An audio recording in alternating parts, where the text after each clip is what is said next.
Bonjour à toutes et tous, bienvenue pour cette nouvelle vidéo du Basic Prono Club. C'est moi, Miyomoy, à la présentation. Donc au programme aujourd'hui, un petit retour sur le résultat de la sélection du club de la semaine précédente. Nous passerons ensuite à l'analyse de ces 7 matchs retour de cette dernière phase de qualification à la Champions League. Et enfin, pour finir, un petit récapitulatif des tendances des résultats ainsi que des cotes de la sélection du club. Allez, here we go! Regardons maintenant les résultats de la tendances des matchs allés de Ligue des Champions. Donc avec 3 choix principaux, 4 choix secondaires et 0 surprise. Donc avec des choix secondaires en plus avec plutôt des pourcentages importants, style Dynamo de Zagreb, Levski Sofia. Donc plutôt de bons résultats, même s'il y a eu forcément pas beaucoup de surprises sur ces matchs. Donc regardons maintenant les résultats de la section du club sur la Ligue des Champions. Donc ça passe pour le match de Fenerbahçe Lyon, le 1N et le moins de 3,5 buts. Donc on avait même un petit but de marge. Le Levski Sofia Athènes avec le 1N qui passe aussi tranquillement. Après, on attend de voir au niveau de la qualif la semaine prochaine. Sinon, les deux autres sont remboursés. Et on attendra également pour les deux qualifications de Bodo et Slovan si c'est le cas. Passons maintenant à l'Europa League. Donc avec plutôt belle performance, 6-4-2. 6 choix principaux, 4 choix secondaires, sachant que pareil, il y a des choix secondaires qui étaient très proches des choix principaux, comme le Ferencváros contre Trabzonspor. Donc plutôt content d'avoir trouvé cette victoire des Hongrois en terre turque. Après, il y avait quand même 3 matchs donnés, les Polonais, le Beşiktaş et le Benfica. En termes de surprise, alors là, je n'ai pas vu la victoire 7-0 de Poznan à Toulon. Je voyais vraiment plutôt une surprise des Suisses qui ont totalement explosé. Il va falloir que je regarde le résumé pour voir ce qui s'est passé.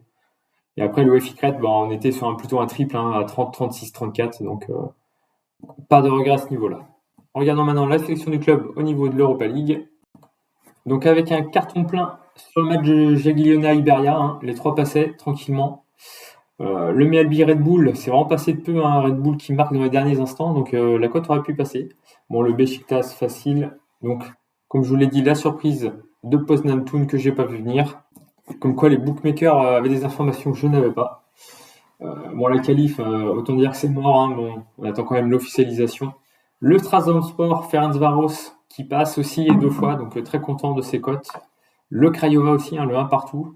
Bon, après on avait la sécurité si les Roumains gagnaient. Et enfin Benfica qui passe aussi les doigts dans le nez. Donc en termes de taux de réussite, ça monte petit à petit. Donc on va essayer encore de faire grimper ces taux avec ces matchs retour qu'on va analyser tout de suite. Allez, direction l'Azerbaïdjan pour ce premier match entre le Sabah FC et l'Hapoel Beersheva. Donc victoire au match aller des Israéliens 2-1. Donc de ce que j'ai pu en voir, match équilibré en occasion entre les deux équipes. Une égalisation chanceuse de l'Hapoel sur un tir contré par un défenseur qui arrive sur l'attaquant. Le mec veut contrôler la balle, ça lui rebondit sur la jambe et ça rentre dans le but. Après, la chance, ça se provoque, comme qui dirait. Ils auraient pu, en toute fin de match, prendre 2 buts d'avance sur une mauvaise passe en retrait d'un défenseur vers son gardien. C'est vraiment pas passé loin. Mais après, difficile de désigner un favori match retour. Sabah a eu quand même de grosses occasions également. Donc match vraiment très équilibré. Donc voyons si les stats nous aident plus. Donc en confrontation d'Israël direct, les Azéris n'ont jamais réussi à gagner contre des clubs israéliens. 4 nuls et 2 défaites. Après une défaite à l'extérieur, le FC Sabah a perdu le match retour à 2 reprises contre le Levski Sofia l'année dernière et Saint-Patrick, les Irlandais, l'année précédente, pour une victoire contre Aarhus au tour précédent 4-0. Côté des Israéliens, lors d'une victoire à domicile lors du match aller, c'est une victoire, un nul et 2 défaites contre des clubs d'un coef UEFA situés à peu près dans la même tranche. C'était une défaite 3-1 contre Ludogorets, 1-0 contre Maribor et un 1 partout contre Karat. Et la victoire contre l'Étoile Rouge de Belgrade au tour précédent. Donc vraiment plutôt compliqué, les stats nous éclairent pas plus. C'est un match qui peut partir dans un sens comme dans l'autre. Bon allez, je me mouille, je mets quand même une petite victoire de Sabah, mais juste parce qu'il faut faire un choix. Parce que pour moi, c'est vraiment un triple sur le l'autofoot et forcément un no-bet de mon côté. Allez, passons au match suivant. Voyageons maintenant vers la Norvège avec ce match retour entre Bodo Glimt et le NEC Nimeg. Donc victoire à l'aller des Norvégiens 3-1. Franchement, les Norvégiens, hein, c'est costaud, hein. Quand ça récupère le ballon, ça explose à 5 devant, ça joue bien techniquement, c'est sérieux derrière. Il y a vraiment que les 5 dernières minutes de ce match où ils ont pris un peu le bouillon avec ce but pris et un poteau également dans les arrêts de jeu, hein. Mais quand même une victoire largement méritée, hein. Donc regardons un petit peu les stats, ce que ça peut nous dire. Bon, elles sont en faveur de Bodo, hein, qui est sur 2 victoires, un nul et une défaite à domicile face au club néerlandais. Et en plus, lorsqu'il gagne le match aller à l'extérieur, ce qui est déjà arrivé à 3 reprises, c'est 100% de victoire au match retour. L'équipe qui perd 3-1 au match aller à domicile, c'est 67% de défaite au match retour au niveau de la Champions League. Et toute Coupe d'Europe confondue, c'est 70%. Donc ça sent pas bon pour Nimeg, hein. J'ai du mal à voir autre chose qu'une victoire des Norvégiens, qui ont été à 100% sur le match pour se rallier la phase de groupe de la Ligue des Champions dans leur antre. Donc je prends la cote à 1,41, je crois qu'elle monte un peu à 1,42 depuis. Les Néerlandais vont devoir se découvrir pour essayer de récupérer leur retard, ce qui va laisser des espaces à Bodo, qui est vraiment une équipe qui exploite les espaces dans le dos des défenseurs. Donc non, victoire Bodo. Allez, passons au match suivant. Direction maintenant l'Autriche avec ce match retour entre le LASK Linz et les Celtic Glasgow. Donc victoire 3-0 du Celtic au match aller. Donc pour moi le score est lourd, hein, par rapport aux occasions, hein. Les Autrichiens ont pêché dans la finition et ont été pris au piège du hors-jeu. Ils marquent 2 buts sur hors-jeu dès le début du match. Ils auraient pu vraiment ouvrir la marque, hein. Je pense vraiment que les joueurs de Linz ont été pris par l'enjeu et par l'ambiance du Celtic Park. En tout cas, je vous conseille de regarder les 3 buts sur le site de l'UEFA, hein, 3 belles frappes de la part des Écossais. Alors, que nous disent les stats? Les Autrichiens ont la main, hein, 3 victoires et 3 matchs nuls en confrontation directe. Et quand c'est contre le Celtic, c'est 1 victoire et 1 nul. De plus, pour ajouter de leur côté, après une défaite au match aller à l'extérieur, Linz se reprend toujours au match retour pour 2 victoires. Et je parle pas forcément de club de secondo, là, hein, c'est 2 victoires contre Beşiktaş et le Slavia de Prague. Du côté Celtic, ils ont beaucoup plus de mal en déplacement. Après avoir gagné le match aller, c'est seulement 1 victoire, 2 nuls et quand même 4 défaites, hein. Et j'ai enlevé les confrontations contre les clubs des pays classés au-delà de la 30e place UEFA, hein, pour pas fausser ces chiffres. Autre stat intéressante, mais qui va un peu à l'inverse, lors d'une victoire 3-0 lors du match aller, l'équipe qui a gagné a 15% de chances de perdre le match retour, 25% de chances de faire le nul et 60% de chances de gagner à nouveau ce match. Mais je ne vais pas tenir compte de ces dernières stats. Les Autrichiens m'ont fait une bonne impression, hein, malgré leur défaite. Avec une meilleure finition, ils auraient pu entrevoir une qualification. Ils savent ce qu'ils ont à faire. De toute façon, il faut qu'ils rattrapent ces 3 buts de retard. Donc je vois plutôt les Écossais subir à l'extérieur. Je pars donc sur une victoire autrichienne en couvrant quand même le match nul, toujours possible. Je ne vois pas le Celtic gagner. Donc je sélectionne le N remboursé 6 victoires autrichiennes à 1,75. Allez, passons au match suivant. Partons maintenant en Grèce avec ce match retour entre l'AEK Athènes et le Levski Sofia. Donc un bon 0-0 au match aller, hein. Match cadenassé, 2 équipes qui ne se sont pas livrées. Je pense que c'était un peu le plan de l'AEK, hein, de jouer la défense et le match nul, voire faire un peu mieux en contre si possible. Il faut dire qu'ils n'ont pas beaucoup de rythme pour l'instant dans les jambes, donc ils ont joué la sécurité. Le Levski ne s'est pas livré, hein. On sentait qu'ils avaient peur de perdre ce match et de compromettre leur chance de qualification. En tout cas, peu d'occasions durant ce match. Je mets quand même un petit avantage AEK pour moi avec cette barre transversale. Donc regardons un petit peu les stats. Alors, niveau confrontation directe, c'est une victoire, 2 nuls pour la Grèce. Donc, 2 autres stats en faveur des Grecs. L'AEK ne perd pratiquement pas après un match nul à l'aller. C'est 3 victoires, 1 nul et seulement 1 défaite contre Saint-Etienne, donc ça date un peu. Et si on prend en général lors d'un 0-0 à l'extérieur, c'est historiquement en Ligue des Champions 67% de chances de gagner le retour, 22 le nul et 11 seulement la défaite. La seule stat positive pour le Levski, c'est pas de défaite après un match nul à l'aller, mais il y a eu seulement 3 précédents. À noter également, le Levski a fait 2 matchs nuls et une victoire 1-0 à l'extérieur lors de ses 3 tours précédents. Ils ont seulement gagné contre le Kierat après avoir gagné le match aller 1-0. Si je me fie à mon ressenti du résumé du match aller et aux stats, je pars sur une victoire de l'AEK, mais un match nul et une prolongation ne sont vraiment pas à négliger, hein. Donc c'est pour cela qu'au niveau de la sélection, je pars sur le N, remboursé si l'AEK gagne. Ça peut aller en prolongation. On débriefera ça la semaine prochaine. Allez, passons au match suivant. Partons maintenant en Slovénie avec ce match entre le NK Celje et le Slovan Bratislava. Donc un partout au match aller. Pourtant nette domination de la part des Slovaques.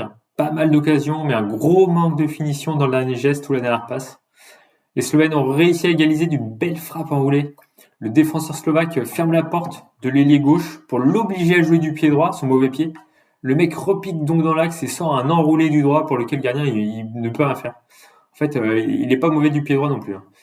Avantage slovène de mon côté, à la vue du résumé match. Qui plus est, je trouve qu'ils sont meilleurs à l'extérieur, c'est une équipe de contre.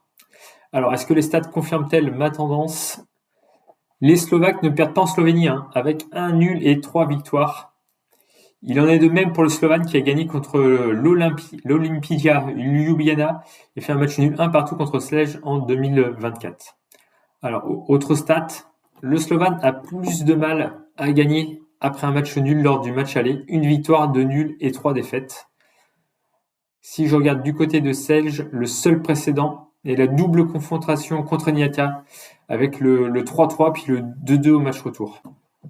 Le Slovan a dominé le match aller, c'est une équipe forte en contre. Celje va devoir jouer plus. Leurs tours précédents contre Ararat et Niata ont été vraiment compliqués. C'est vraiment passé à chaque fois de justesse. Je trouve leur défense un peu poreuse. Je penche donc quand même vers une victoire du Slovan avec une grosse couverture sur le nul. Pas impossible que le match aille en prolongation si Celje ferme le jeu. En tout cas, je vais contre les bookmakers. Donc au niveau de la sélection du club, je pars sur le N2 à 1,46 et la victoire du Slovan remboursée si match nul à 1,85, donc qui n'est pas si mal que ça. Allez, passons au match suivant. Allez, petite escale en France avec ce match entre l'Olympique Lyonnais et le Fenerbahçe. Donc un partout au match aller. J'ai trouvé deux équipes pas très tranchantes, un peu lentes défensivement et offensivement. La création du but des Lyonnais est chanceuse, et avant cela, il n'y a rien du tout. Le but de Greenwood pour le Fener, il le fait tout seul. Je trouve les défenseurs un peu spectateurs sur l'action au niveau des Lyonnais. Ensuite, je vais retenir un poteau de chaque côté. Celui de Lyon aurait dû faire basculer le match en leur faveur. Parce qu'après le poteau, il récupère la balle, petite passe en retrait, et là, Tolisso, il manque totalement son contrôle et il frappe mollement du pointard parce qu'il n'a pas forcément le choix. Il aurait mieux contrôlé, franchement, c'était but. Après, celui du Fener était un peu plus en angle fermé. Si cadré, est-ce que le gardien l'aurait eu ? Je sais pas. Donc regardons un peu les stats pour voir si on aura des éléments supplémentaires. Donc au niveau des stats, large domination française, avec pour les confrontations directes 9 victoires, 2 nuls et 2 défaites. Et en plus, il y a seulement 2 matchs du PSG dans cette masse, donc ça fausse pas du tout les stats en faveur des Français. Si nous regardons que le Fener, c'est 2 défaites contre Lille et Monaco dans un 3e tour préliminaire de Champions League et 1 nul contre Rennes en phase de groupe de l'Europa League. Après un match nul à l'extérieur pour Lyon, au match retour, c'est 2 défaites en tour finaux. Une contre le Celta Vigo l'année dernière, 2-0 en Europa League, et une contre West Ham en 2022, 3-0. Donc là, ça va un peu en sens inverse. C'est bizarre, un copier-coller pour le Fener après deux défaites contre le Benfica. Une l'année dernière aussi, 1-0. Et une contre le Shakhtar en 2015, 3-0, après avoir fait un match nul à domicile. Donc ces deux stats s'annulent un petit peu. J'ai l'impression que tous les voyants sont ouverts pour Lyon. Je tendrais logiquement vers leur victoire, mais je sens quand même bien le 1 partout, match nul, prolongation. En tout cas, c'est un no-bet pour moi sur ce match, trop équilibré et ça peut pencher d'un côté comme de l'autre. Je préfère pas prendre de risques, sachant que le Fener va faire entrer de nouveaux joueurs également. Donc on verra ça de loin. Allez, partons pour le dernier match. Allez, terminus en Norvège avec ce dernier match entre le Viking FK et le Dynamo de Zagreb. Donc 2-2 au match aller, pas un grand match de football. Les Norvégiens se sont fait cueillir à froid. Pas habitués, je pense, à une telle intensité. Mais j'ai envie de leur dire, les gars, c'est pas le championnat de Norvège, là, c'est la Champions League. Faut y aller à fond, pas le temps de prendre des photos. Et encore, le match aurait pu être plié dès la première mi-temps. 2-0, le Dynamo frappe le poteau. Et ce qui est bizarre, c'est qu'après, ils s'endorment totalement. En dilettante totale en défense sur les 2 buts norvégiens. Je pense que le match, pour eux, était déjà gagné d'avance. Donc, en seconde période, le Dynamo a quand même réaccéléré avec plusieurs occasions et encore une nouvelle fois un poteau que le gardien norvégien a même failli contrer dans son but. Je pense que les Croates ont vraiment dû rentrer frustrés de cette rencontre. Donc, regarde un petit peu un œil aux stats. Donc, 6 confrontations entre les clubs de ces deux pays. Donc, pour 4 matchs nuls et une victoire de chaque côté. Donc, ça sent la prolongation au vu de cet élément. Et pour le Dynamo spécifiquement, en terre norvégienne, c'est une défaite et 3 nuls. Par contre, stat positive pour les Croates, après un match nul à domicile lors du match aller, ils ne perdent pas le match retour à l'extérieur avec 4 victoires et 3 nuls. Donc mon choix se fait sur une victoire croate. À la vue du match aller et de l'expérience de ce club en Coupe d'Europe, je les vois quand même faire la différence. Surtout qu'ils ne vont pas au fin fond de la Norvège. Stavanger, c'est à peu près situé au niveau de l'Écosse. C'est pas Bodo Glimt. Mais je trouve quand même le nul à 30%, parce que le match va quand même être serré. Au niveau de la sélection du club, je choisis forcément le N2. Je ne vois pas les Croates perdre à 1,48. Et avec une cote un peu plus intéressante à 1,86. La victoire du Dynamo est remboursée 6 matchs nuls. J'ai quand même indiqué un indice 2 car j'ai quand même un doute sur cette équipe norvégienne qui vaut peut-être mieux à domicile. Je ne sais pas du tout, je les connais pas trop. Regardons maintenant le récap des tendances et de la sélection. Voici un récapitulatif des 7 matchs analysés précédemment.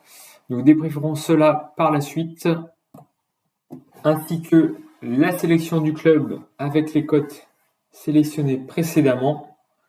Donc pour rappel, ne jouez que ce que vous êtes capable de perdre.